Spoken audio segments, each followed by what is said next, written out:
The dawn broke hesitant and grey over the Duke of Ashford's estate, as though the morning itself understood the weight of what was to come, and the mist clung to the sculpted hedges of the garden like a lover reluctant to depart, veiling the roses in their pearl-white shroud, while dew trembled upon every leaf and petal, as if the very earth wept in anticipation. Lady Eleanor stood beneath the ancient oak at the garden's heart, her morning dress of pale blue silk darkening at the hem where it brushed the wet grass, and her hands, those delicate hands that had learned over these past months to rest so naturally in the Duke's now twisted together before her, fingers lacing and unlacing in a rhythm that betrayed the turmoil her serene expression sought to conceal. She had risen before the household stirred, compelled by an unease she could not name, drawn to this place where she and the Duke had walked so many evenings during their courtship, where an arrangement brokered between families had transformed, petal by careful petal, into something far more precious and terrifying. Genuine affection, perhaps even love, though she had guarded her heart too carefully to name it so. The wedding was mere days away, the invitations sent, the chapel prepared, her trousseau completed with all the meticulous care befitting a union between two great houses, and yet here she stood alone in the half-light, watching the mist shift and swirl as though it held secrets she ought to divine. The sound of boots upon gravel announced him before she saw him, and when the Duke emerged from the fog, he seemed a figure from legend, tall and grave in his dark coat. His jaw set in that way she had learned meant he wrestled with something difficult, and her heart, that treacherous organ, lurched at the sight of him, even as dread coiled cold in her stomach. "Eleanor," he said, and his voice carried the weight of iron and ash, "I have received word from London." She knew before he spoke further, knew from the military dispatch he clutched in one hand, and the anguish that flickered across his features before discipline mastered it once more, and she felt the ground beneath her shift as though the earth itself had grown unsteady. War had erupted on the continent, some powder keg of alliances and ancient grievances finally igniting, and his regiment, his duty, called him hence with the inexorable pull of honor and obligation. "I must leave within the hour," he continued, stepping closer,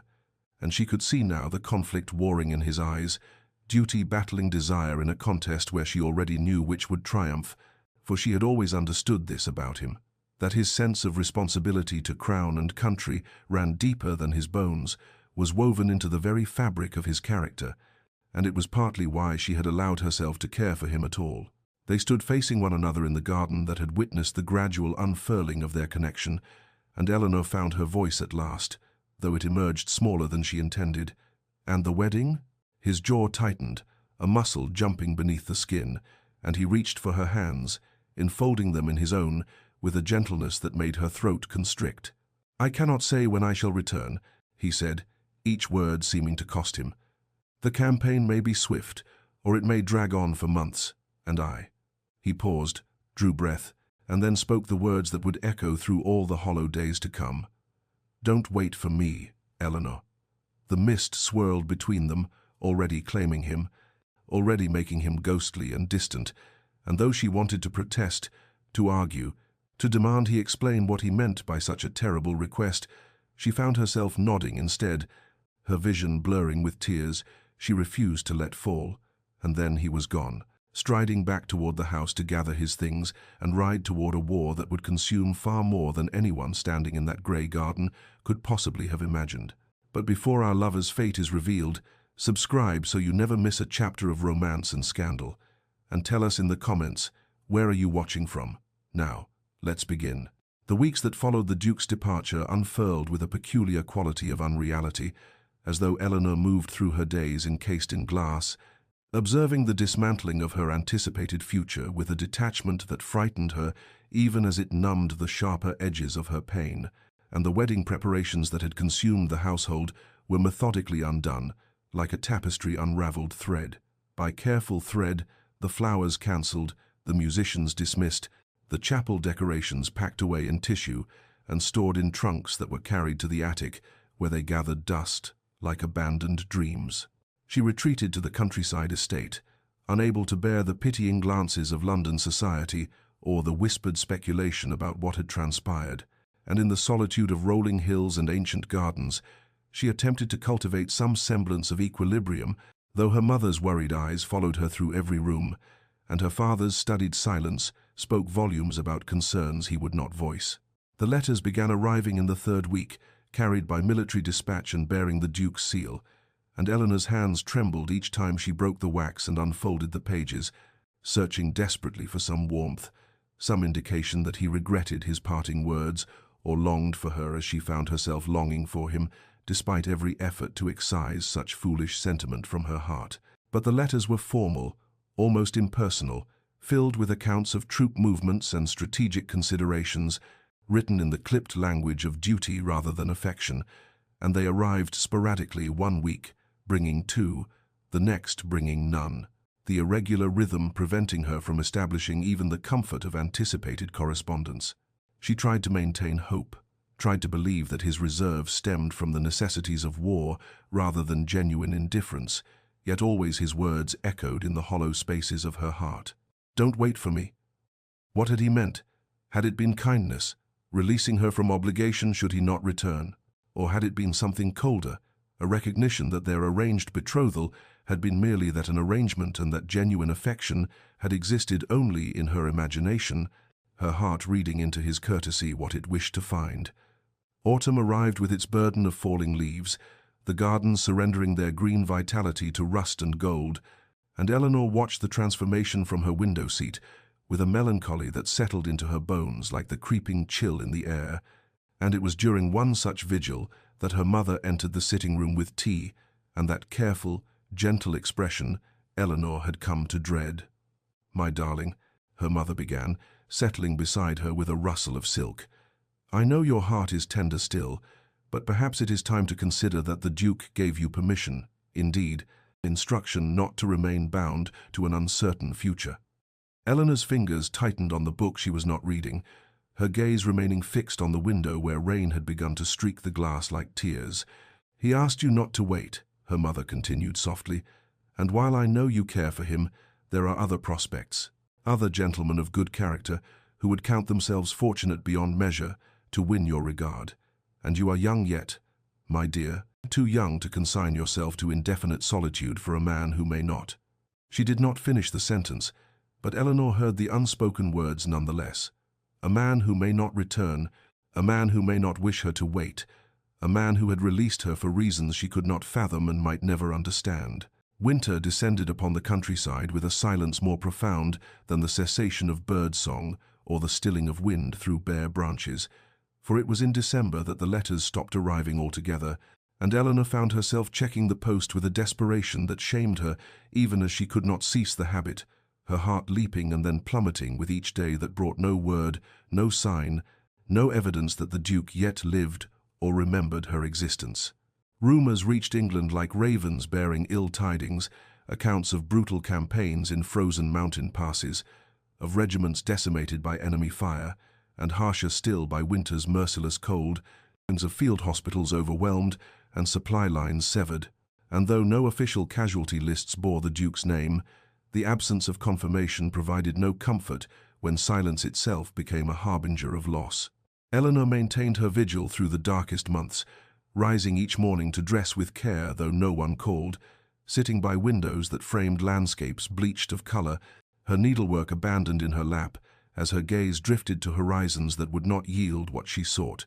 and she felt herself transforming in ways both subtle and irreversible. The hopeful bride who had stood in the misty garden, becoming something harder, more resigned, a woman learning to survive the slow death of possibility. It was during this season of ice and silence that Viscount Harrington began calling at the estate, a neighbour whose lands bordered her father's, and whose character had always been marked by a kindness that bordered on gentleness, unusual in a man of his station. And his visits were at first merely courteous inquiries about her family's health, invitations to small gatherings that might lift her spirits. But Eleanor recognized in his steady attention something more deliberate, taking shape, though she could not yet name whether this realization brought relief or a deeper species of grief. The Viscount never pressed, never presumed, but his presence became a constant through those frozen weeks, and she found herself accepting his company with gratitude that warred with guilt, for how could she welcome another man's attention when her heart still ached for the Duke? when every night she lay awake, wondering if he shivered in some distant trench or lay cold beneath foreign soil. And yet, the Duke himself had told her not to wait, had released her from obligation with words she could neither forget nor fully comprehend. The internal conflict consumed her through sleepless nights, until she could no longer distinguish between honoring the Duke's wishes and surrendering to the exhaustion of endless, unanswered hope. And it was on a morning in late February, when frost still etched patterns on the windows, that Eleanor descended the stairs and realized she had forgotten to put on the betrothal ring that had lived on her finger since the Duke first placed it there, and rather than return to her chamber to retrieve it, she continued to breakfast with naked hands. And this small omission felt less like betrayal than like the first honest acknowledgement of a truth she had been denying, that she was waiting for a man who had expressly asked her not to, hoping for a future he had deliberately declined to promise, and that perhaps the time had come to accept that some stories ended not with dramatic conclusion, but with gradual, aching fade into silence. Spring arrived with its inevitable renewal, daffodils pushing through earth still cold from winter's grip, and it was on an April morning, when mist hung low over the meadows, that Viscount Harrington requested a private audience with Eleanor in the estate's conservatory, and she knew before he spoke what words would come. They had seen them forming in his careful attentions through the barren months, in the way his gaze lingered on her face, as though memorizing features he hoped to claim the right to study always. And when he knelt before her among the potted roses, her mother cultivated against the season's chill, his proposal was everything that should have made her heart sing, gentle, respectful, offering not passionate declarations but steady devotion, a partnership built on friendship and mutual regard, the promise of a peaceful life, untroubled by the storms that had battered her spirit these 11 months past. Nearly a year had passed since the Duke's departure, and Eleanor stood at the precipice of decision, feeling as though she observed herself from a great distance, watching a woman who bore her face accept a kind man's hand, while some essential part of her remained frozen in a misty garden at dawn, forever waiting for a man who had explicitly released her from such waiting. And that night she did not sleep, but sat instead by her chamber window, reviewing the architecture of her choice, as one might examine the foundations of a building before committing to construct upon them. The Duke had told her not to wait, had spoken those words with what she had interpreted as finality, as permission or perhaps even instruction to forge a future that did not include him, and in the months of silence that followed, she had received no correction to this understanding, no letter pleading for her patience or declaring intentions to return and claim what they had begun to build together. And was it not the height of foolishness to decline a genuine offer of marriage for the ghost of one that had never materialized, to reject present certainty for past possibility, to choose solitude over companionship because her heart had not yet learned to relinquish what her mind knew to be lost? She thought of the Viscount's kindness, his unwavering presence through her darkest season, and she thought of the Duke's absence, his formal letters that had ceased entirely, his parting words that echoed still with their terrible ambiguity. And in the grey hour before dawn, she reached a conclusion that felt less like choice than like surrender to inevitability, reasoning that she was honoring the Duke's wishes rather than betraying them, that he had given her this freedom deliberately, and she dishonored his sacrifice by refusing to exercise it. And when morning came, she descended to breakfast and gave the Viscount her acceptance, and her voice when she spoke was steady, even as her heart fractured along fault lines she had thought already broken beyond further damage. The engagement announcement was prepared with efficient swiftness, her mother's relief palpable as she supervised the wording that would appear in the London papers, and Eleanor moved through the preparations with a composure that felt like armor, protecting others from witnessing the hollowness within. And she thought that she should have been a joyful bride making these arrangements, should have felt anticipation rather than this numb acceptance. But joy seemed a language she had forgotten how to speak, and she told herself that contentment might be enough, that steady regard might sustain where passion had only brought pain. And the announcement was dispatched to the Times and the Morning Post, and she imagined it travelling to London, where perhaps someone might read it and think of a duke who had gone to war, and she wondered if he would see it, if he yet lived to see anything at all, and whether he would feel relief that she had heeded his instruction, or if some part of him might mourn what they had lost to duty and distance, and words spoken in haste that could never be recalled. The Duke of Ashford returned to England on a morning when fog clung to the Thames like spectral shrouds, his arrival unannounced because he had travelled with urgent haste from the continent, leaving behind the regiment he had commanded through 11 months of brutal campaign, and he was changed in ways both visible and invisible, his frame leaner, his face marked by a scar that ran from temple to jaw, his eyes carrying shadows that had not existed when he departed, though these physical alterations were nothing compared to the transformation wrought within, for he had survived hell's own crucible with one singular thought, sustaining him through frozen nights and blood-soaked dawns. The memory of Eleanor's face as she had stood in the garden at dawn, the promise of a future that awaited his return, the certainty that she would be there when this nightmare ended, and it was this certainty that propelled him now through London streets, still waking to morning commerce, his travel-stained clothes drawing curious glances as his carriage clattered over cobblestones toward the Mayfair residence he had not seen in nearly a year. His man of business met him at the door with expressions of relief and concern mingled, for no word had come of the Duke's return, and the household had existed in a state of anxious suspension, but the Duke brushed aside inquiries about his health and comfort, requesting only that bath water be drawn and fresh clothes prepared, and it was while his valet attended these tasks that he descended to the study, where correspondence accumulated in neat stacks awaiting his attention, and among these papers he found the morning edition of the Times, placed as always upon the leather desk blotter, and he took up the paper with the intention of learning what had transpired in his absence, what political shifts and social movements had occupied a world that seemed impossibly distant from the trenches and field hospitals that had consumed his recent existence. The announcement appeared on page 4, nestled between accounts of parliamentary proceedings and advertisements for spring entertainments, and the Duke's eyes fell upon the words with the same incomprehension one might experience when struck by lightning, sudden, complete, devastating beyond immediate understanding, and he read the text once, then again, then a third time as though repetition might alter the meaning. The engagement of Lady Eleanor Ashworth to Viscount Harrington, the wedding planned for June at the family estate, the congratulations extended by families of both parties to this advantageous union. The newspaper fell from his hands, drifting to the carpet with the weightlessness of something insubstantial, though the words it contained possessed terrible gravity, and the Duke stood frozen as understanding crashed over him in waves she had not waited. She had accepted another. The future he had clung to through the darkest nights existed only in his imagination, and it was only then, as his legs gave way and he sank into the desk chair as though his bones had turned to water, that fragmentary memories assembled themselves into crushing comprehension. The letters he had written by candlelight in frozen tents, pouring out his heart with an honesty that would have shamed his earlier formal correspondence,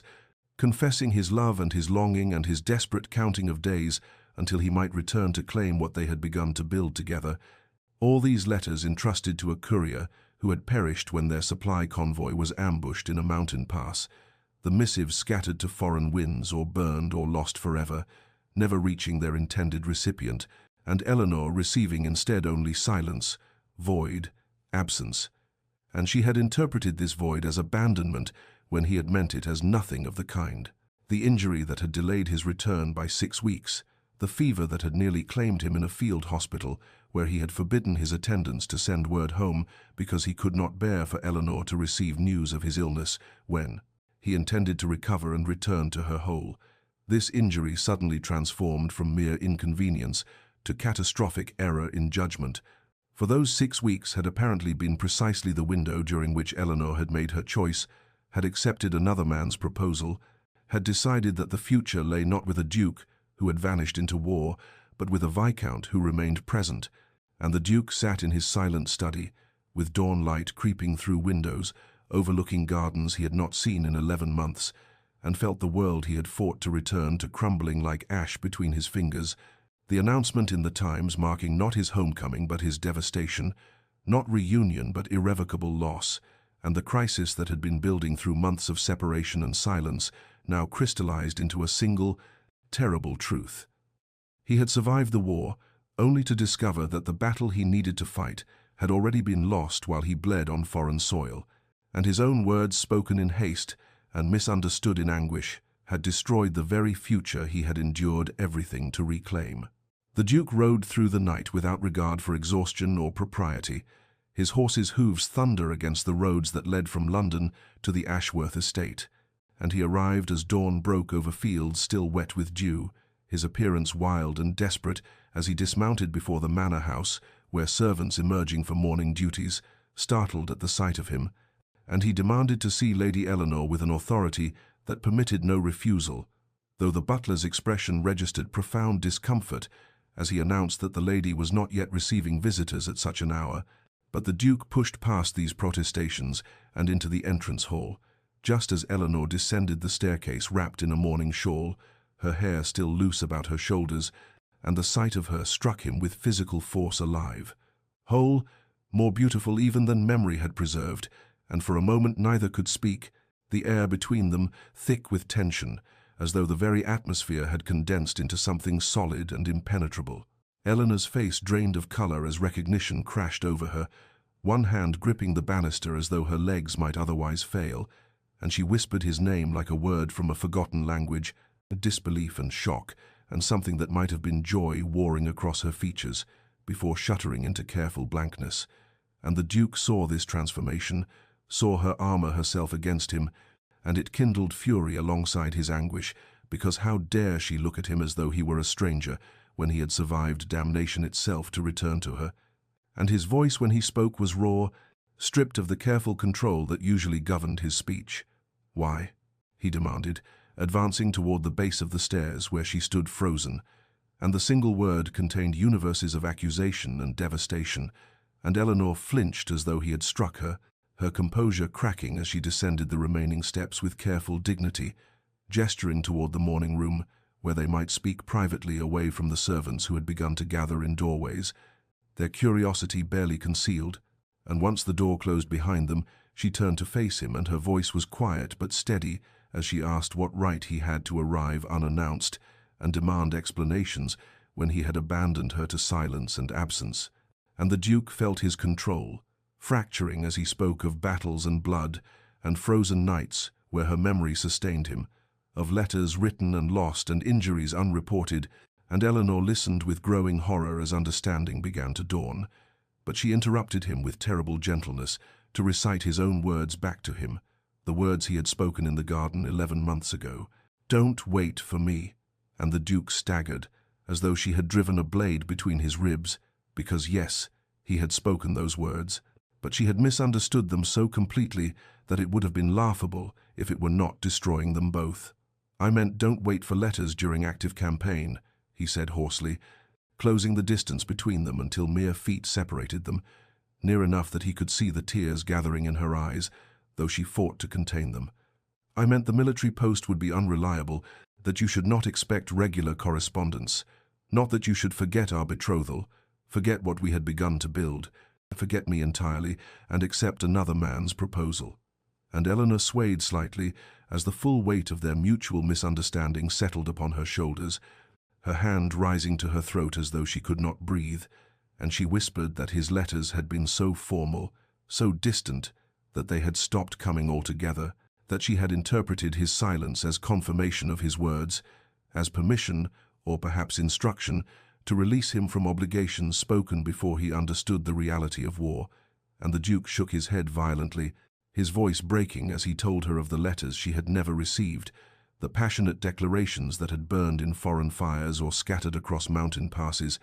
all the words he had written, confessing that she was his reason for surviving, his light in darkness, his future and his hope. And Eleanor's tears spilled over as she realized the tragedy of their separation, how words spoken in haste and misunderstood in anguish had demolished what they had built,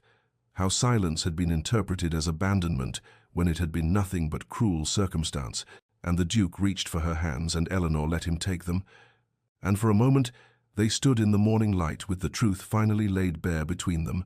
the terrible, beautiful, devastating truth that they had both been faithful in their hearts while believing themselves abandoned, that miscommunication and misfortune had conspired to destroy what neither of them had willingly relinquished, and the realization that settled over them both was this: they had loved each other through the darkness, but understanding had come too late, for Eleanor wore another man's betrothal ring, and honor now demanded what love could not overcome. Eleanor felt the morning room close around her like a vice, as the full weight of impossibility settled upon her shoulders, for standing before her was the man she had never stopped loving despite every effort to excise him from her heart. And he had just revealed that their separation had been built upon tragic misunderstanding rather than intentional abandonment, that he had loved her through every moment of their parting, just as she had loved him. But this knowledge, which should have brought joy, instead delivered only fresh anguish because she wore another man's ring upon her finger, had given her word to the Viscount, who had offered kindness when she believed herself abandoned, and honor demanded she keep faith with promises made, even when her heart screamed rebellion against the cruelty of timing and fate. The Duke seemed to read her thoughts in the anguish written across her features, and his voice, when he spoke again, was quieter, steadier, though she could hear how it cost him to maintain composure, and he told her of nights in frozen trenches, when he had closed his eyes and summoned her face to drive back the darkness, of moments in battle when fear threatened to overwhelm, and he had whispered her name like a talisman against death,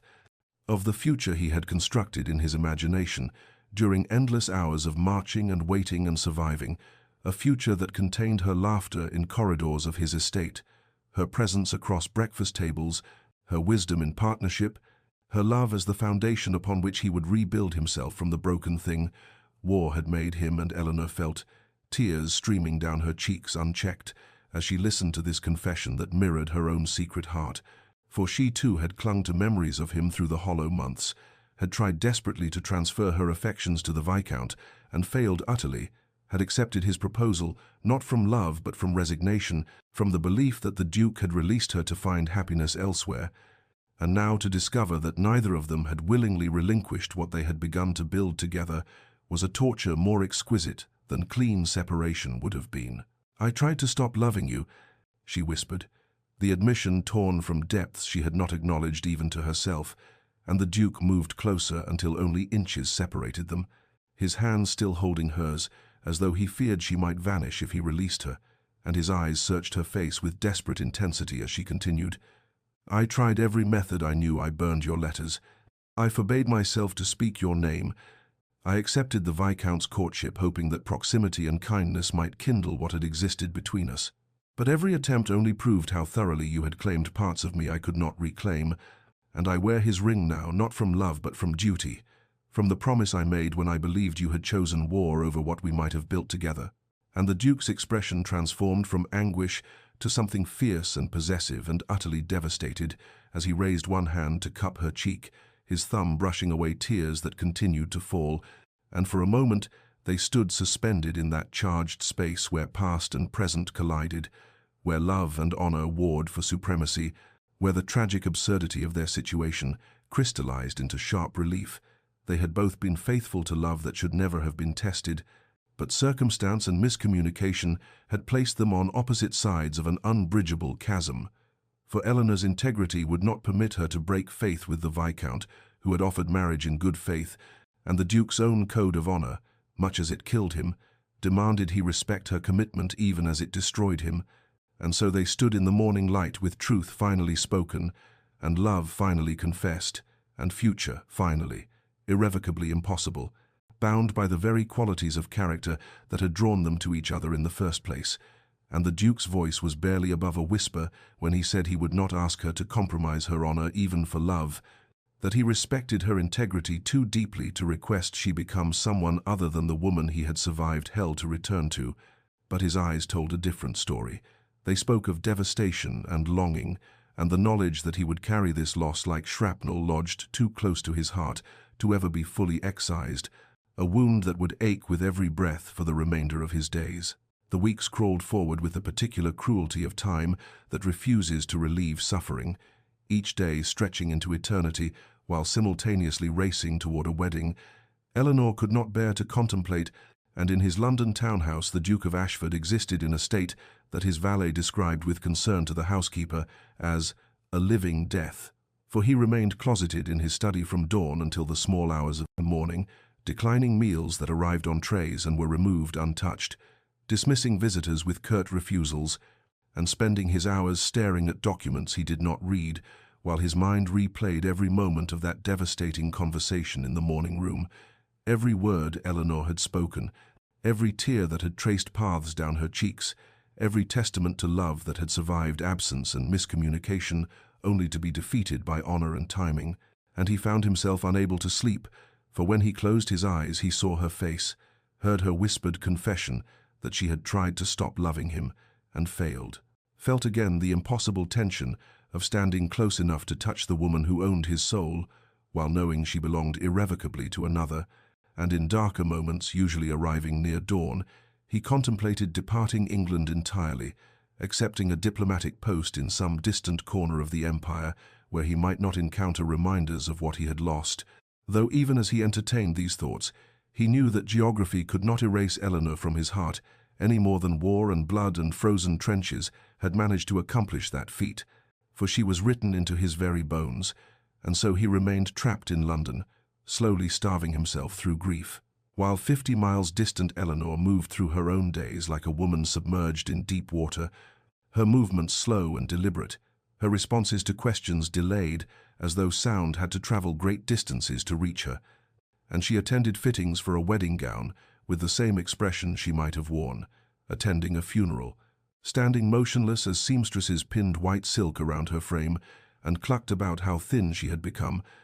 how the dress would need to be taken in again before the ceremony.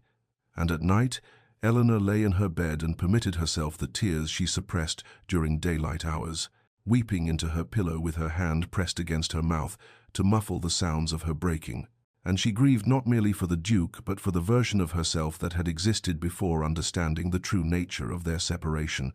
for the innocent woman who had believed herself abandoned rather than the tragic figure who now knew she had been loved all along, that every moment of her loneliness had been mirrored in his own suffering, and that they had both been faithful to something beautiful that cruel circumstance had destroyed. And the Viscount, who visited regularly to discuss wedding arrangements, began to notice the haunted quality in Eleanor's eyes, the way she startled when addressed as though her thoughts had been leagues distant, the mechanical nature of her responses to questions about flowers and music and guest lists, and though he was a kind man who genuinely cared for her happiness, he was not so observant that he could fail to mark the change that had come over her since the Duke's return, the way she seemed to be fading like a watercolor left too long in sunlight, becoming translucent and insubstantial, and he began to suspect with growing certainty that something had transpired between them that had altered everything, though Eleanor maintained her composure with such rigid determination that he could not bring himself to voice his concerns, and so they continued their strange dance toward a wedding that felt increasingly like a wake, both the Duke and Eleanor trapped in separate cells of their own honor, and their suffering invisible to the world yet absolute in its devastation, and neither could see a path forward that did not require the complete annihilation of everything they valued most. And so the days continued their merciless progression toward a future neither of them wanted, but both believed themselves powerless to prevent. The Viscount Harrington arrived at Eleanor's estate on an afternoon when spring rain fell in gentle sheets against the windows, and the butler showed him to the drawing-room where Eleanor sat with embroidery. She had not touched, lying forgotten in her lap, her gaze fixed on something beyond the glass that only she could see, and when she turned at his entrance, he saw in her face a confirmation of what he had begun to suspect over these past weeks, of watching her fade like cut flowers, denied water, and his heart, which had hoped against evidence, now accepted what his mind had already understood. But he was a man of substance and compassion rather than mere pride, and so he dismissed the servants with a quiet word and took the seat across from her and spoke with a gentleness that made Eleanor's eyes fill with tears she fought to contain, for he said simply that he had heard of the Duke of Ashford's return from the continent, that he had observed the change in her since that event, and that he would ask her one question to which he required only an honest answer rather than a polite deflection. And Eleanor's hands trembled in her lap as she nodded her assent, and the Viscount asked with devastating directness whether she loved another man. And in that moment, Eleanor discovered she could not lie to someone who had shown her nothing but kindness, even if the truth would wound him, and so she whispered, "Yes," with her voice breaking on that single syllable, and the Viscount sat very still for a long moment, while rain continued its soft percussion against the windows, and when he spoke again, his voice carried quiet heartbreak, but also a dignity that made Eleanor respect him even more deeply than she already had, for he told her that he had suspected as much, that he had hoped time and proximity might change her heart, but had watched her withdraw further with each passing day rather than growing closer, and he said, with profound sadness, but also conviction, that a marriage without love would be cruelty to them both, that he had no wish to bind her to vows she would speak from duty rather than devotion, that he valued her too highly to accept less than the whole of her heart, when he knew that heart belonged irrevocably to another, and Eleanor felt tears streaming freely now as she tried to speak, to tell him she would honor her commitment, that she would learn to be a good wife despite the circumstances. But the Viscount raised one hand to stop her words, and said with gentle firmness that he was releasing her from their engagement, that this decision was his to make, and he had made it out of genuine care for her happiness, rather than from any sense of rejection or wounded pride, for he could not in good conscience marry a woman who loved another, even if that woman was willing to sacrifice herself on the altar of honor and duty. And he rose then and crossed to where she sat and took her hand briefly in his, pressing it with warm affection, and told her that he hoped she would find the happiness she deserved with the man who held her heart, that some part of him would always treasure what they might have built together, but that he would rather see her genuinely happy with another than decorously miserable as his wife. And Eleanor could not speak through the tears that came now from gratitude and grief intermingled, for she had not expected such selfless generosity, such sacrifice born from authentic care rather than social obligation, and the Viscount took his leave quietly, pausing only at the door to say that he would make the announcement of their separation and take upon himself whatever social consequences might follow, that he would protect her reputation as much as possible, and then he was gone, leaving Eleanor alone in the drawing-room with rain falling and freedom suddenly restored, and the knowledge that the Viscount had given her what she had thought forever, lost the possibility of choosing love over duty, of following her heart, rather than merely honoring her word. The Viscount Harrington arrived at the Duke of Ashford's London townhouse on the morning following his conversation with Eleanor, and the butler who admitted him noted with concern the drawn quality of his master's face when informed of the visitor. For the two men had never met, despite their connection through the woman both had sought to marry, and when the Viscount was shown into the study, he found the Duke standing by the window, with the rigid posture of a man bracing for another blow, tension radiating from his frame like heat from forged steel, and for a long moment the two men regarded each other across the book-lined room with the wariness of soldiers meeting under uncertain flags, each taking measure of the other, the Duke seeing in his visitor's eyes genuine sorrow rather than the anger he might have expected. The Viscount observing in the Duke's haggard features the evidence of suffering that matched his own, and it was the Viscount who spoke first, his voice quiet but steady, as he said he had come to inform the Duke that the engagement to Lady Eleanor had been dissolved by mutual agreement, though in truth it had been his decision alone, and the Duke went utterly still at these words, his hand gripping the window frame as though it were all that kept him standing. And he asked in a voice rough with disbelief whether Eleanor knew of this visit, whether she had sent the Viscount to convey this news. But the Viscount shook his head and explained that Eleanor knew nothing of his presence here, that he had come of his own volition because there were things that needed to be said between them,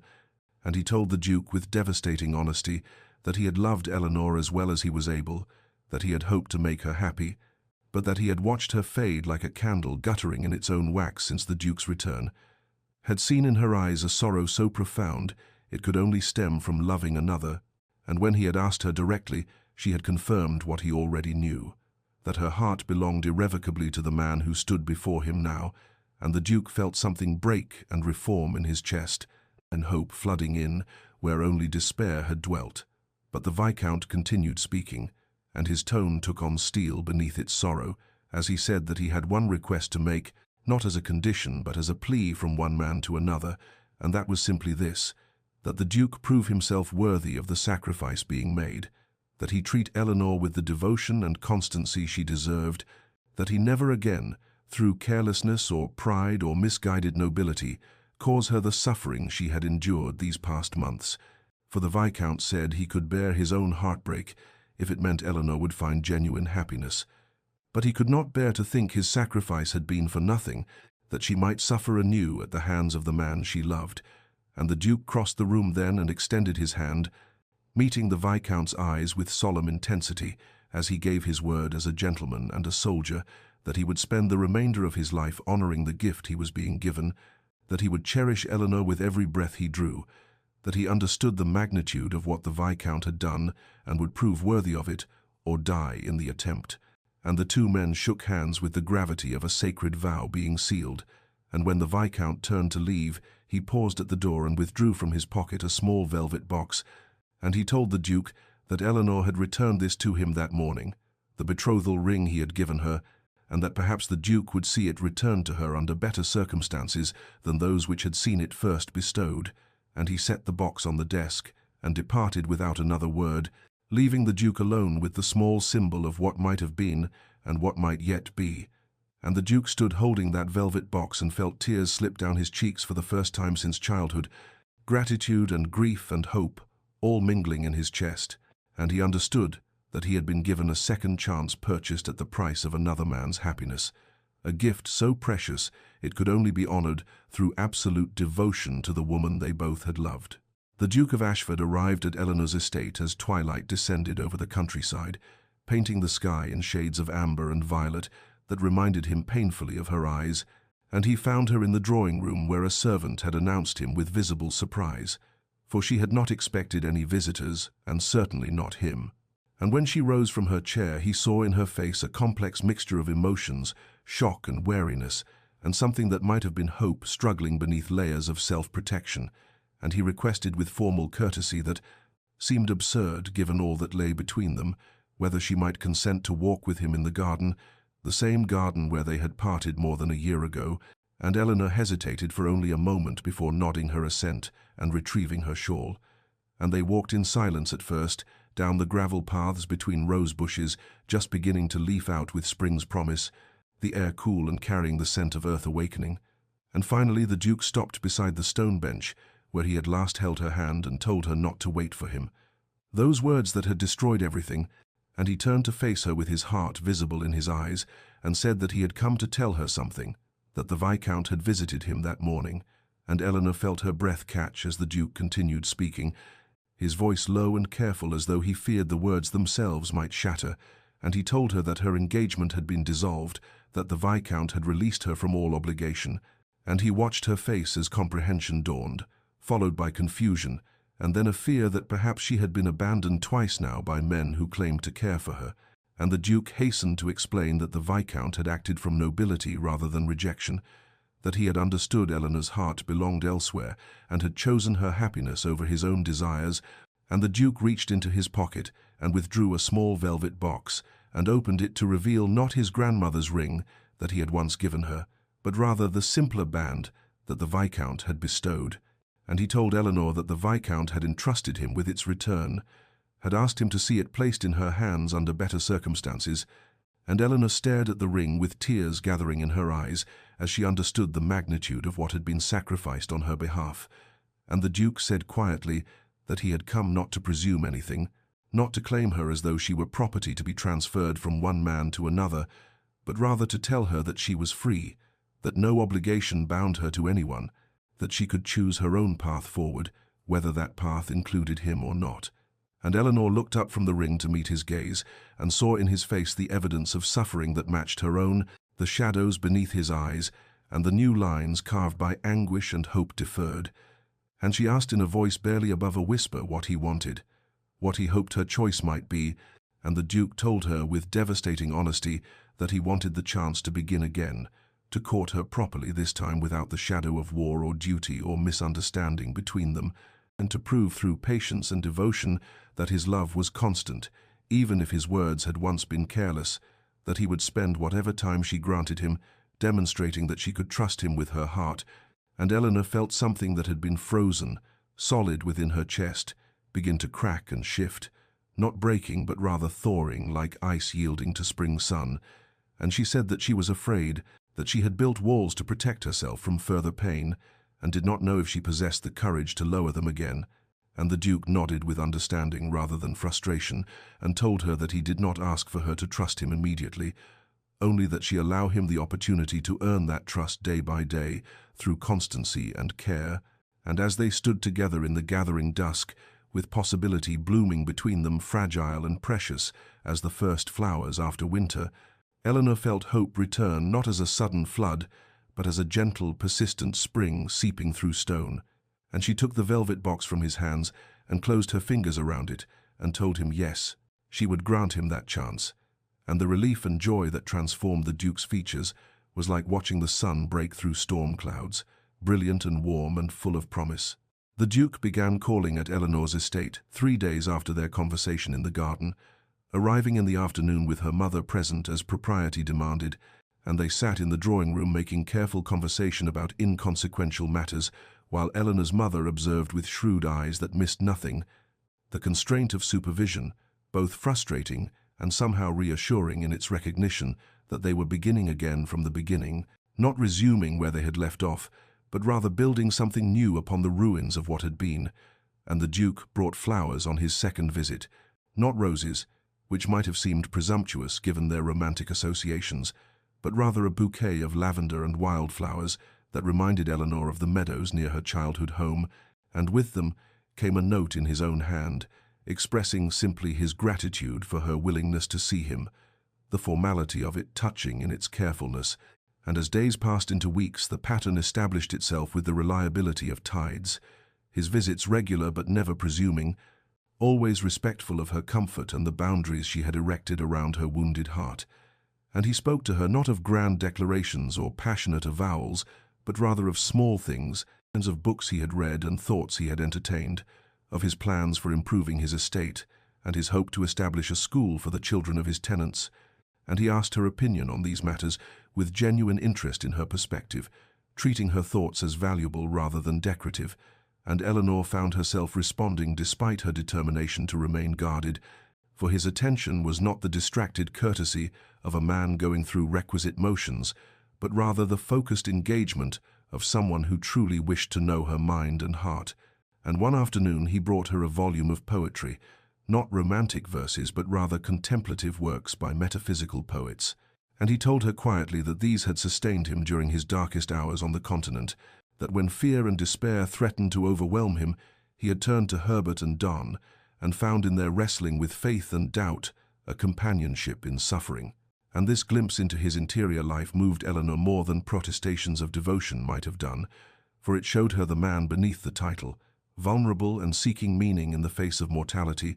And as summer warmed, the gardens and roses bloomed in profusion along the estate's southern wall, Eleanor felt her careful guardedness beginning to soften, like wax near flame, not melting entirely, but becoming more pliable, less rigid in its self-protection. And the Duke seemed to sense this subtle shift, and responded not by pressing his advantage, but rather by maintaining his patient consistency, proving through steady devotion that he understood trust must be earned through time, rather than claimed through right.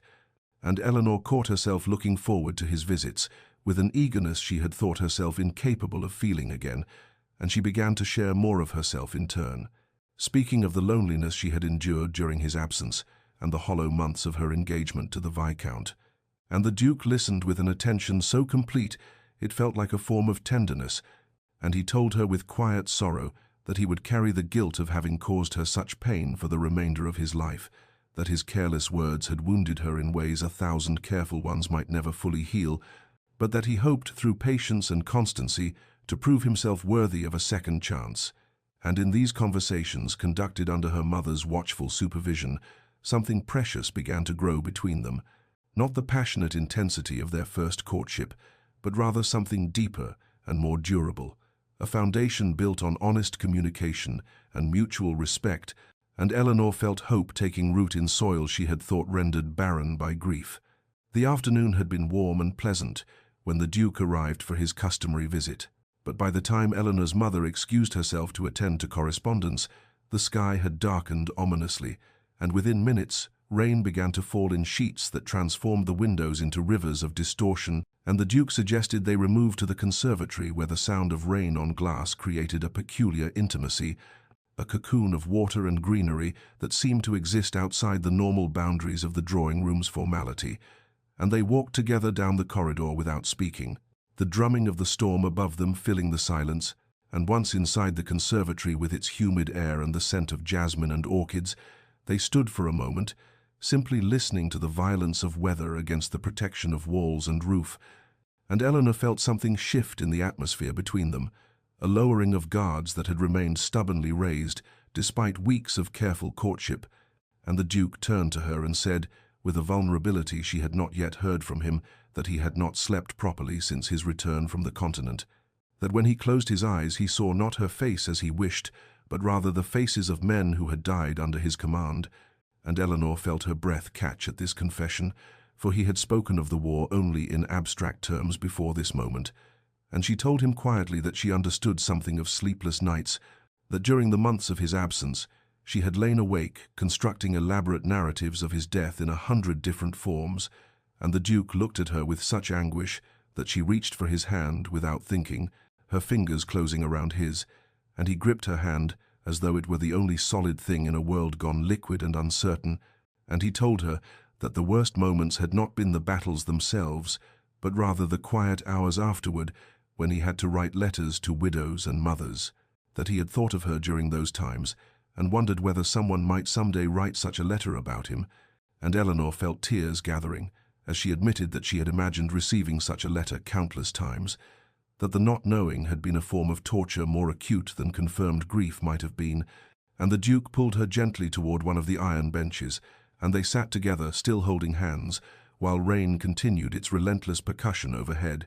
and he told her about the nightmares that plagued him, the sounds and smells that invaded his sleep, and she told him about the hollow emptiness that had consumed her, the way she had felt herself becoming a ghost, haunting her own life. And in this exchange of intimate pain, something profound occurred between them, for they were no longer trading polite observations or careful courtesies, but rather exposing the rawest parts of themselves to each other's witness, and Eleanor realized that intellectual understanding of suffering was entirely different from this visceral sharing of wounds, and she felt the last rigid walls around her heart beginning to crack, not from assault, but from the gentle, persistent pressure of genuine connection, and the Duke lifted her hand to his lips and kissed her fingers with such tenderness that she felt tears spill over, and he told her that if she would grant him the privilege, he would spend the remainder of his life ensuring she never felt such loneliness again, and Eleanor looked into his eyes and saw, reflected there, not just desire or devotion, but true comprehension of what she had endured, and she told him that she was no longer afraid, or rather that she was afraid but willing to be brave, and they sat together as the storm gradually exhausted itself, and light began to filter through the breaking clouds, neither speaking now but both understanding that something essential had shifted between them, that they had moved from careful reconstruction toward genuine reunion, and when her mother found them still sitting hand in hand in the conservatory, she saw immediately what had transpired, and smiled with quiet satisfaction. The drawing-room at Montclair House blazed with candlelight, and hummed with the polished conversation of London's elite, and Eleanor stood at the Duke's side, feeling the weight of 100 speculative gazes upon them, like physical pressure, for this was their first public appearance together, since the scandal of her broken engagement had rippled through society's carefully ordered circles, and she could hear the whispers that followed them like shadows, the phrases catching at the edge of hearing about the Duke's convenient timing and her supposed fickleness, and speculation about what manner of woman would break faith with one honorable man to pursue another, and her mother had counseled her that morning to perhaps delay their public debut until memory of the Viscount's humiliation had faded somewhat, but the Duke had insisted with quiet determination that he would not have Eleanor suffer society's censure alone. And so here they stood in the midst of judgment, both subtle and overt, and Lady Pemberton swept past with a deliberately cold nod that spoke volumes about her disapproval, and Mrs. Hertford paused in her conversation to stare with undisguised curiosity before whispering urgently to her companion, and Eleanor felt her courage wavering beneath the assault of society's sharp-edged scrutiny, until the Duke's hand found hers with gentle pressure, and he leaned close enough that she could feel the warmth of his breath, and against her ear, as he whispered that she was the bravest person he had ever known, and that he was honored to stand beside her, and something in his steady presence fortified her, so that when Lord Berkshire approached with thinly veiled questions about the circumstances of her change of heart, she met his gaze directly and told him with perfect composure that matters of the heart were rarely simple, and that she was grateful for the Viscount's understanding and generosity of spirit, and the Duke added with unmistakable firmness that Lady Eleanor had conducted herself with integrity and honor throughout, and that anyone who suggested otherwise would answer to him personally, and there was such steel beneath the courtesy of his words that Lord Berkshire paled slightly and retreated with hasty apologies, and as the evening progressed, Eleanor observed how the Duke navigated society's treacherous currents with a skill born of rank and confidence, deflecting improper questions with gracious evasion, and making clear through posture and proximity that his intentions toward her were entirely honorable, and that he would brook no disrespect to her character, and gradually she felt herself relaxing into the strength of their partnership, understanding that they were facing this trial together rather than as isolated individuals. And when they took to the floor for the first waltz, she felt every eye in the room upon them, but found she no longer cared what judgment those eyes contained. For in the circle of the Duke's arms, with his hand steady at her waist, and his eyes holding hers with unwavering certainty, she felt safe from the storm of speculation that swirled around them, and he told her, as they moved through the measured steps of the dance, that he had never been more proud to stand with anyone, and that whatever price society demanded for their happiness, he would pay it gladly. And Eleanor felt tears threatening at the corners of her eyes, but blinked them back, and told him that she had learned through bitter experience that love worth having was love worth fighting for, and she would face 1,000 disapproving glances for the gift of his companionship. And as the music swelled and carried them through the final turns of the waltz, she caught sight of her mother watching from the sidelines with an expression of mingled concern and approval, and she understood that her mother saw what she herself had come to recognize, that true partnership meant standing together against the world's judgment rather than bending to its arbitrary dictates. And when the dance concluded, and the Duke led her from the floor with her hand resting on his arm, she held her head high and met each curious or censorious gaze with calm dignity, and she knew that whatever trials lay ahead, they would face them as they faced this evening, united in purpose and strengthened by the bond that had been tested and refined through separation and suffering, and finally chosen deliberately and courageously, despite all obstacles. Autumn returned with its familiar burden of gold and crimson leaves, and the Duke invited Eleanor to a private dinner at his London residence, with a formality that suggested something momentous lay ahead, and she arrived, as twilight painted the sky in shades of amber and violet, to find the dining room transformed into an intimate sanctuary, with candles casting warm light across damask and crystal, and they sat across from each other at the small table he had chosen instead of the grand one that could seat 20. And through the first courses they spoke of inconsequential things, with a nervous energy that belied the significance. Both felt gathering like a storm on the horizon, and when the servants had cleared the final plates and withdrawn, the Duke rose from his chair and came to kneel beside her, with such unexpected humility that Eleanor felt her breath catch in her throat, and he took her hand in both of his, and looked up at her with eyes that held both hope and fear in equal measure. And he told her that he had rehearsed this moment 1,000 times in his mind, but now found himself unable to recall a single, carefully crafted phrase, and so he would speak plainly from his heart, if she would permit him, and Eleanor nodded wordlessly as tears already began to gather at the corners of her eyes, and the Duke told her that he was a flawed man, who had made grievous mistakes born of pride and poor judgment, that his careless words had nearly destroyed the greatest gift he had ever been offered, and he had learned through bitter experience that love was not something to be taken for granted or treated with anything less than the reverence it deserved,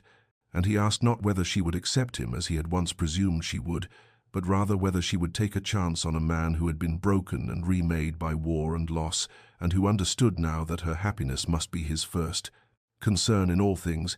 and he told her that if she would consent to be his wife, he would spend every remaining day of his life proving himself worthy of the second chance she had already granted him, simply by allowing him back into her presence. And Eleanor felt the tears spilling freely now, as she looked down at this proud man, kneeling before her with such vulnerability and courage, and she told him with a voice that trembled with emotion that she had learned something too, through their separation and suffering, that she had discovered, she could survive loneliness and grief and loss, but that she did not wish merely to survive when the possibility of truly living stood before her. And she told him that she was afraid because love had the power to wound as deeply as it could heal,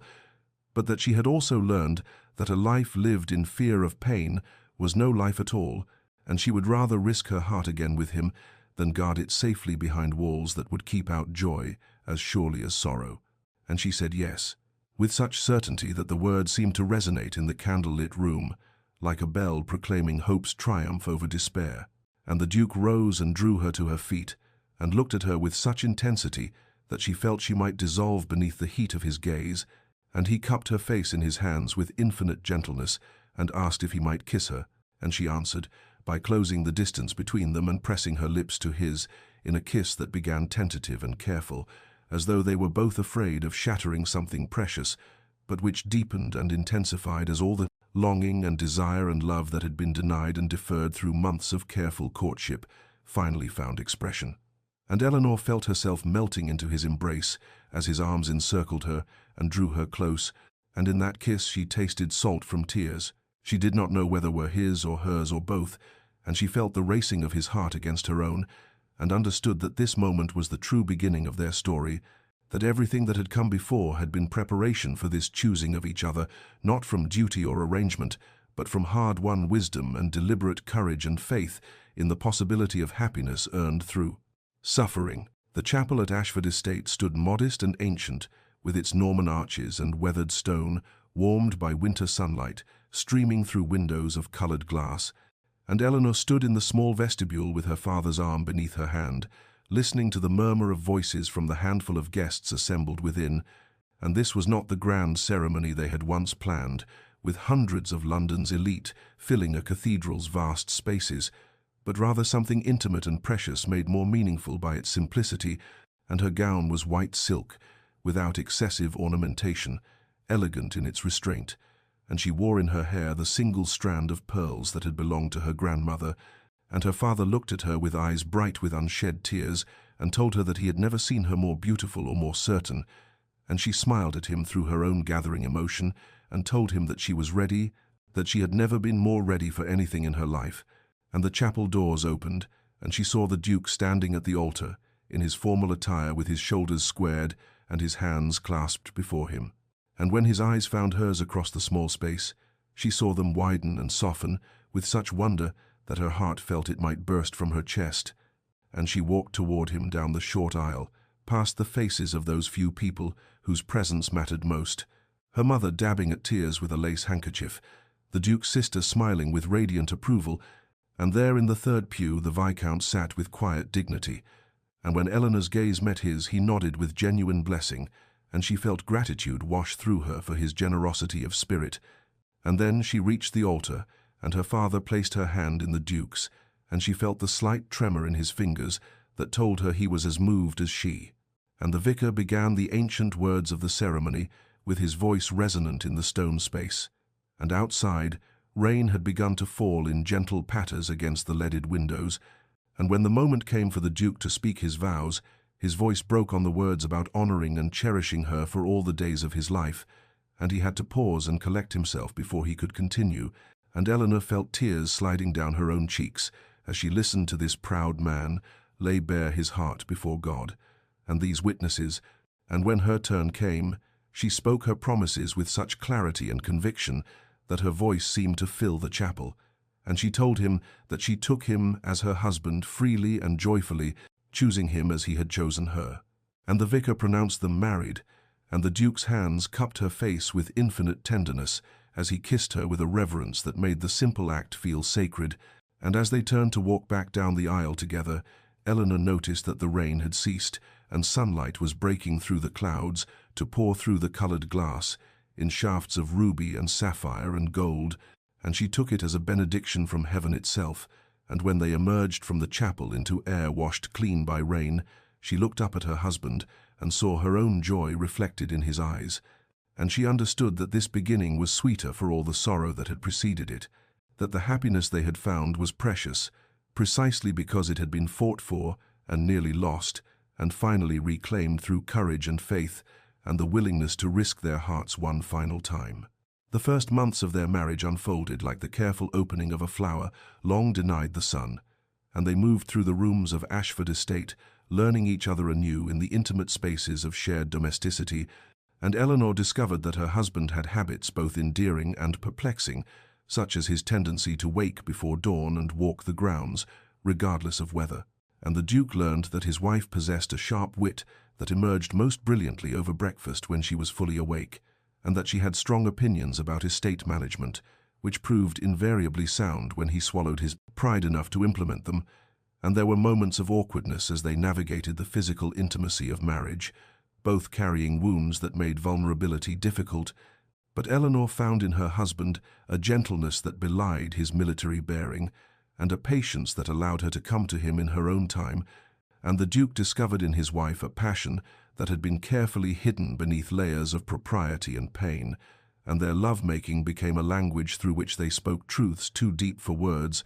And yet it was not all ease and joy, for the Duke's nights were frequently troubled by dreams that sent him bolt upright in their bed, with sweat dampening his skin and terror glazing his eyes. And Eleanor learned to wake with him and hold him until the trembling ceased and reality reasserted itself, and she did not press him to speak of what he had seen in those foreign fields, but simply offered her presence as an anchor to pull him back from whatever dark waters threatened to drown him. And one afternoon, while organizing the library, she discovered a leather-bound journal tucked behind a row of books, and opening it, she found page after page in her husband's distinctive hand, and the dates showed it had been kept during his time at war, and she read with tears streaming down her face as she discovered that nearly every entry mentioned her, some merely a line about how he wondered what she was doing at that moment, others longer passages describing memories of their courtship or imagining the life they would build together when he returned. And there was an entry written the night before a major battle where he had recorded a letter to her in case he did not survive. And the words were so raw with love and regret that Eleanor had to set the journal aside and compose herself before she could continue, and when the Duke found her there with the journal open in her lap, he went pale, thinking she might be angry at this invasion of his private thoughts. But she simply stood and crossed to him, and took his face in her hands, and told him that reading those pages had shown her the constancy of his heart, even when circumstances had conspired to make her doubt it, and she thanked him for carrying her with him through those dark times. And he gathered her into his arms and confessed that thoughts of her had been what sustained him when all else seemed lost, and they stood together in the library's quiet as afternoon light slanted through the windows.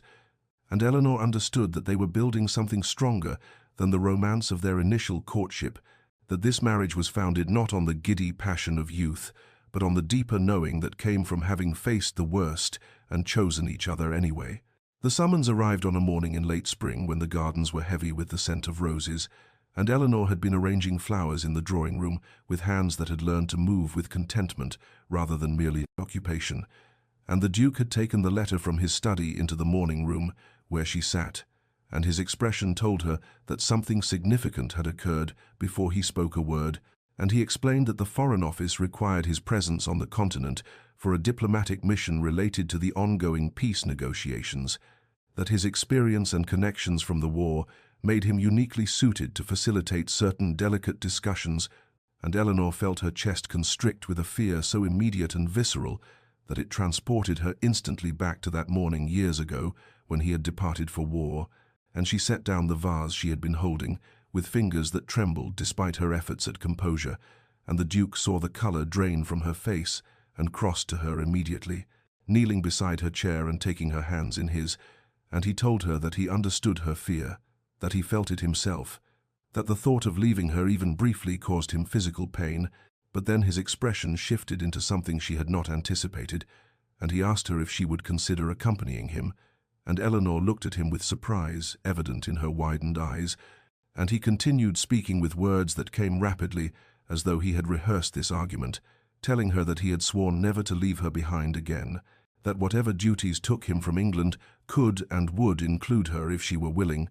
that he would not repeat the mistakes of the past by allowing separation to breed fear and miscommunication, and Eleanor felt something loosen in her chest as she understood what he was offering, and she thought of the young woman she had been, who had waited in gardens and empty halls, who had counted days and passed letters for hidden meanings, who had nearly lost everything because neither of them had possessed the courage to insist on togetherness. And she looked at her husband, kneeling before her with hope and determination mingling in his expression, and she realized that this was a test of everything they had learned, that he was asking her to be brave enough to step into his world rather than remaining safely behind in hers. And the old Eleanor might have refused from fear or propriety, might have told him to go while she maintained the home, but she had been forged in fires of loss and reclamation into someone stronger, and she squeezed his hands and told him, yes, that she would go with him, that wherever he went she would follow, because their marriage was a partnership, and partnerships required sharing both comfort and challenge. And she saw relief flood his features, followed by something like pride, and he pulled her into his arms and held her with fierce gratitude. And in the weeks that followed they prepared for the journey together, and Eleanor felt trepidation, certainly as she had never travelled beyond England's shores. But she also felt excitement at the prospect of seeing the places he had described in his letters and journals, and when the day came to depart, she stood beside him on the deck of the ship, watching England's white cliffs recede into morning mist, and his arm was around her waist, anchoring her as the vessel cut through grey-green waters toward the continent. And she understood that they had transformed their greatest weakness into their greatest strength, that by refusing to be separated, they had proven that the past held no power over their present, and the journey itself became a kind of honeymoon, as they discovered foreign cities together, and she attended diplomatic functions at his side, wearing elegant gowns, and learning to navigate the subtle currents of international politics, and in quiet moments in their lodgings, he would tell her how having her present steadied him in ways he could not fully articulate, and she would respond that being included in this part of his life made her feel truly known and valued. And when the mission concluded successfully, and they made their way back to England, she reflected that the test had been passed, not because nothing had gone wrong, but because they had faced uncertainty together rather than apart. 5 years had passed since their wedding day, and the estate had been transformed from a place of quiet melancholy into something vibrant and alive, with the sound of children's laughter echoing through halls that had once known only Eleanor's solitary footsteps, and the Duke and Duchess of Ashford had been blessed with 3 children in rapid succession, 2 daughters with their mother's dark hair and thoughtful eyes, and a son who possessed his father's determined jaw and gentle disposition, and the gardens where Eleanor had once waited in anguished hope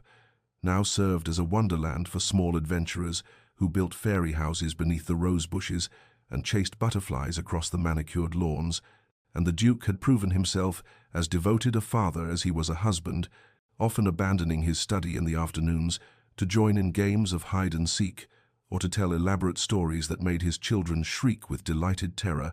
and Eleanor would watch from the terrace with her hand resting on her heart, as she witnessed the man who had survived war's brutality, kneeling in the grass to examine a beetle with his youngest daughter, and she had grown into her role as Duchess, with a confidence that surprised even herself, managing the estate's affairs with skill, and implementing improvements to the tenants' cottages that earned her genuine affection from those who lived on Ashford lands, and the nightmares that had once plagued her husband's sleep had diminished to rare occurrences, and when they did surface, Eleanor still woke with him and held him until peace returned, and on a golden afternoon in late summer, when the estate was preparing for the harvest festival, a carriage arrived, bearing the Viscount Harrington and his wife, a spirited woman with red hair and an infectious laugh, whom he had married 3 years prior, and Eleanor greeted them with genuine warmth, for time had transmuted what might have been awkwardness into authentic friendship, and over tea in the drawing-room, while the children played in the next room, under the watchful eye of their nurse, the 4 adults spoke of their lives with the ease of people who had found their proper places, and the Viscount's wife, who knew the history between her husband and the Duchess, showed no jealousy, but rather curiosity about how such a tangled situation had resolved so well for all parties,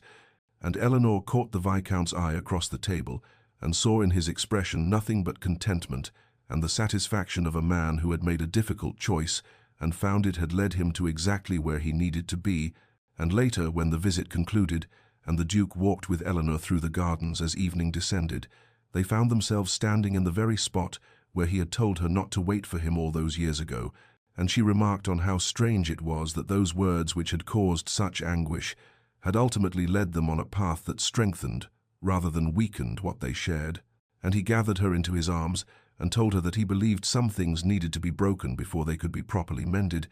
that their love had been tested in fires that would have consumed a lesser bond, but had instead forged them into something unbreakable. And Eleanor rested her head against his chest and listened to the steady beat of his heart, and felt such overwhelming gratitude for the journey they had traveled that tears pricked her eyes, and in the distance she could hear their children's voices calling for them, and the Duke smiled and took her hand, and together they walked back toward the house, where light spilled from every window in welcome. The evening had descended with that particular quality of golden light that transforms ordinary landscapes into something transcendent, and the Duke and Eleanor sat together on the stone bench in the garden where so much of their story had unfolded, watching as the sun painted the sky in shades of amber and rose, while their children played their final games before being called inside for supper, and Eleanor leaned against her husband's shoulder with the comfortable intimacy of two people who had earned their peace through trial and perseverance, and the Duke remarked that he sometimes still could not believe the fullness of the life they had built together, that there were moments when he woke in the morning and felt overwhelming gratitude for the second chance they had been granted, and Eleanor lifted her head to look at him and told him that she believed the pain they had endured had been necessary for the joy they now possessed, that people who found happiness easily perhaps did not value it as deeply as those who had nearly lost everything before claiming it. And he took her hand and brought it to his lips and said that he would endure it all again if it meant arriving at this moment. And they sat in companionable silence as the sky deepened and the first stars began to emerge, and Eleanor thought of the young woman she had been, who had stood in this very garden, waiting for a man who had told her not to wait, and she marveled at the journey that had brought her from that moment of abandonment to this present fullness. And the Duke seemed to sense the direction of her thoughts, for he said softly that those 3 words he had spoken in haste and fear had nearly destroyed them both, but had ultimately taught them the most important lesson of their lives, that love required not just feeling but action, not just devotion but communication, not just promises but presence. And Eleanor nodded against his shoulder and felt such contentment that it seemed to radiate from her very bones. Dear listener, consider if you will the delicate machinery of human connection and how easily it can be damaged by words spoken without full consideration of their weight, and understand that the Duke and Eleanor's story teaches us that timing is never as fixed as we imagine, and that second chances exist for those brave enough to claim them, despite fear and despite the judgment of others who cannot. Understand what beats within our hearts, and know that communication is the foundation upon which all enduring love must be built for. Without it, we are left to interpret and assume and fill silence with our worst imaginings rather than simple truth, and remember that sometimes the words which wound us most deeply are spoken not from cruelty but from fear, and that grace requires us to look beyond the surface, meaning to the frightened heart beneath. And if you find yourself waiting for someone who has asked you not to wait, then question whether they truly meant dismissal or whether they were simply trying to protect you from their own uncertainty. And if you are the one who speaks words of release when your heart screams the opposite, then find the courage to return and speak your truth before silence becomes an unbridgeable chasm, and understand that love worth having is love worth fighting for, even when society whispers scandal and even when pride suggests retreat. For the Duke and Eleanor found their happiness not through perfect circumstances, but through imperfect people, choosing again and again to be brave enough to try. May you know the peace that comes from honest words spoken in trust. May you find the courage to fight for what your heart knows to be true. May you grant grace to those who stumble in their expression of love. And may you rest tonight, knowing that no mistake is beyond redemption and no separation beyond healing, if both hearts remain willing to reach across the distance. This story comes to you from Love and Loyalty, where tales of the heart remind us that our greatest strength lies not in avoiding pain, but in choosing love, despite it. And if this story touched something within you, then share it with someone who needs to remember that second chances are real, and that patience and faith can transform even the most broken beginnings into beautiful endings.